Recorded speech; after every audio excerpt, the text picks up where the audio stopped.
Hello. Hey, guys. Good morning or afternoon, wherever you are in the world. We're going to give people just a second or two to jump on. Sorry, we're a couple minutes later than we said we were going to be. We had some technical difficulties, but we're good to go now. If you are wondering what we're doing, where we are, we had a little overnight getaway. Yes. We had a free night because of my status at the with Marriott. So we're in downtown Fort Worth. Anybody love great cities? If you're on and you love cities, give us a raise your hand. Give us some praise hands or something if you love cities, because Chris and I love great cities around the world, and we used to come to Fort Worth all the time, but there's somebody that's giving some love to giving a heart or a like or something if you love great cities. We used to come to Fort Worth a lot, but now that we live in Denton, we don't come down here as much. So we had a little getaway. We had a free night, and we got a free upgrade. Yes, 2 for 2, suddenly. We're enjoying it. Yeah, we're having a great time. And if you're wondering, right there, it's backwards. You gotta be careful. Gotta be pretty careful. I'll start picking my nose. Right there. That is not a building. It looks like a giant building behind me. That is a pillar. That right there is a pillar on our little balcony. We have a terrace balcony, which Chris loves. Yes. Balconies. If you follow us on Instagram, you saw that on my story. She loves balconies. So we have a great view of downtown Fort Worth. So we thought we'd do her Mind Reno Devo. Thanks for joining me. Live today. Hey guys, we got people coming on from all over. We got some Brits joining us. We've got some Bridge folks joining us. We got some other folks joining in. Thanks so much for taking the time to be with us. So Chris is going to start us off with our Mind Reno Devo today. Yes, today is day 13 of our Mind Renovation, and today is on healing memories. If you remember, we're in phase 2, which is about foundations. All this week, we've been talking about things like habits, healthy habits that lay a good, firm, solid foundation on the rock of Jesus, that's setting a good foundation for the rest of your thoughts and the rest of your thought life. So today our verse is Jeremiah 29:11, which some of you know by heart. Some of you probably even, I know people who have it tattooed on them. We don't have tattoos, but it's a very popular, but I want you to think about it as I read it. For I know the thoughts I think toward you. Do you know today God's thinking thoughts toward you? Yeah. Says the Lord, thoughts of peace and not of evil, to give you a future and a hope. So many times our memories of the past make a filter that keeps us from walking into our future. And today in the Mind Reno, I share a story about a girl. Now, this is hard to believe. If you know me, you know how much, in the fall, we are all about the pumpkin spice latte, right? I can't imagine. Chris loves her some pumpkin spice latte. I can't. It's summer right now, so we're not getting the love with the pumpkin spice, but it's so hard for me to conceive how someone could not like pumpkin spice latte. Danielle doesn't like pumpkin. I can't understand this, but I heard a story on the radio about a girl who hated pumpkin spice latte, all because when she was a child, her father made a pumpkin spice cake, but instead of putting baking powder, he put baking soda, like 2 times the amount of baking soda he should have. So that memory of that was the filter of every time she heard or saw anything about pumpkin spice latte, her memory automatically went back to that rancid, salty, horrible taste that she had when she was a child. And she actually would have liked pumpkin spice latte, but she had the wrong memory, or this memory, hurtful memory, maybe it wasn't hurtful, but a rotten memory that needed to be redeemed. She didn't know what it was really like.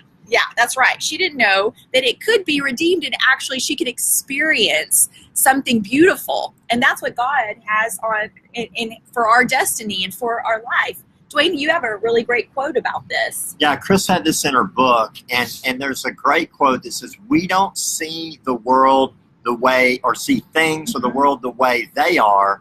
We see things the way we are. So we don't look at the world through a clear lens.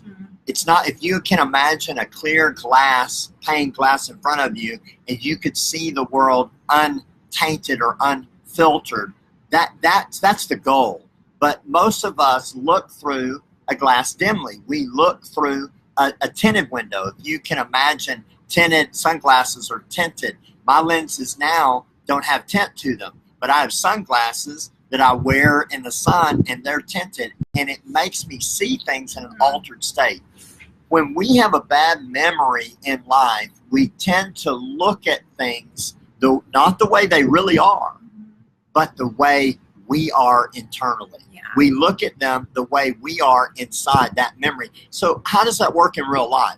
Well, if I had a bad memory, if my dad or a father figure abused me or hurt me or put me down or ignored me or always said things bad about me, I end up in church, I get born again, I end up in church and in life, and then all of a sudden my pastor, who's a father figure, walks down the hall and doesn't see me or doesn't say hello to me. I see that the way I am, which is hurt and rejected by my father. So then I say, here's another one. He didn't care. He doesn't love me. He rejected me. When in reality, he was just thinking about something else. He was getting ready to preach, or maybe just finished preaching. Or I go to work and my boss, can anybody relate to this stuff? I go to work and my boss, something happens with a coworker or like I said, maybe even my boss.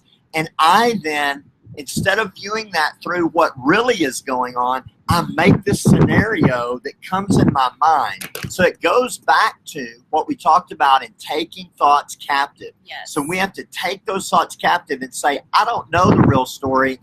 And when I forgive, yes, I can pull that tint off of my window. I can pull that shade off of that filter off of my lens of the way I view life, and I can see things how Jesus really is. I can see them how Christ sees them, rather than through the filter of my own pain and my own unforgiveness. So forgiveness is the beginning stepping point. Yes. And some of you may be saying, no, not forgiveness again. Why does everyone talk about forgiveness all the time? It's so important. Yeah. Especially to have a firm foundation for your future. God wants to redeem those hurtful, painful memories. Psalm 49:15 says, but God will redeem my soul from the power of the grave, for he shall receive me. What does redeem mean? It means to buy back. So Jesus can buy back those painful, hurtful memories of the past so that your pain doesn't keep perpetuating itself into every other relationship that you have. We can take down that filter so that you can see it through God's thoughts. But the how it gets loosed is by this choice of forgiveness. And this choice is so powerful, it's not a feeling. Right. It is a choice. Right. And we don't, just as we're coming to a close here, I just want to add this. Many times I've heard people say, I forgave them. I've already forgiven them.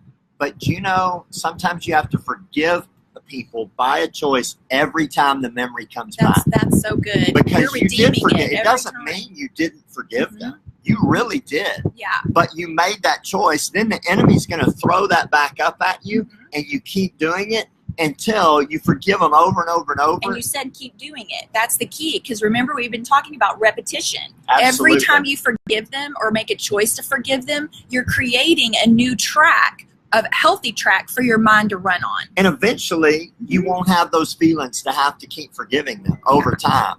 But usually there's one big moment where it's like a supernatural forgiveness. I mean, you have this moment where, and it's like a Hooper straight comes to grace enable comes you. to you.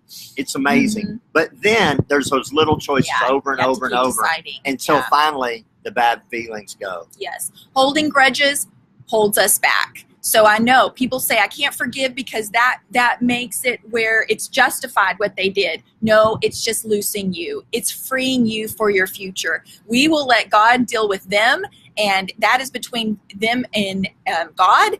But this forgiveness is about your future. So let's pray today. Wherever those hurtful memories are, God can redeem them. Just ask Jesus right now Jesus, we pray you would come in to whatever memories, whatever pain may be holding people back. And we pray right now you would give them a filter of truth, that we don't keep perpetuating pain into every other relationship. We have a foundation of forgiveness. Yes. Just as you forgave us, we choose to forgive others. And we are not going to let grudges hold us back. Yes. And I just want to add amen and my amen to that. And John Hendrickson, one of our 2020 team leaders at the Bridge, said this comment. I just wanted to add this in here. He said, so if we are full of potential, we can see the world around us in the same way. Love this. Perfect for me, my whole family today. Thank you so much for this. Mm-hmm. That is so good, and it's so key. I wanted to just leave you with that thought. Once the bad filter is gone, once the lens, that covering of your lens is gone, you can see the world through God's filter, yes, which is where you began. Jeremiah 29:11. The thoughts he thinks, and God always sees potential. Mm-hmm. God always sees promise. God always sees what shall be, not what has been. Yes. The only has been God looks at is the cross, yeah, because that's what redeems your past, your present, your future. Mm-hmm. So view the world as potential today. Amen. There's more to you than yesterday. Absolutely. Amen. Absolutely. We're you. So glad. I'm going to ask them to join us to help us. Okay. We're so glad that you came and joined us today. But I'm going to ask you to help us, today. Chris has a mandate with this book, and I believe it's our mandate together. We have a mandate to get the word out to as many people as possible. So would you do two things for us? One, tell us where you're viewing from. Many of you know, we may know personally. Some of you may not. Tell us who you are, where you're from, what church you're from. Let us know. We'd love to know the impact that's being made. When we did the giveaway of the books, we had over 200 people get free books in those couple of days. Download them free. That was our gift to the world. We're so excited about that. But you can help us spread the word. Like this, share it. Tag a friend that needs to read it, needs to join in. All the YouTubes are on there. And then, if you haven't got your copy of Mind Renovation, you can get it on Amazon in the UK, in America. You can get it on Kindle as well. So go and get that, share it, and we hope it's a blessing and it transforms your life. Just one quick testimony.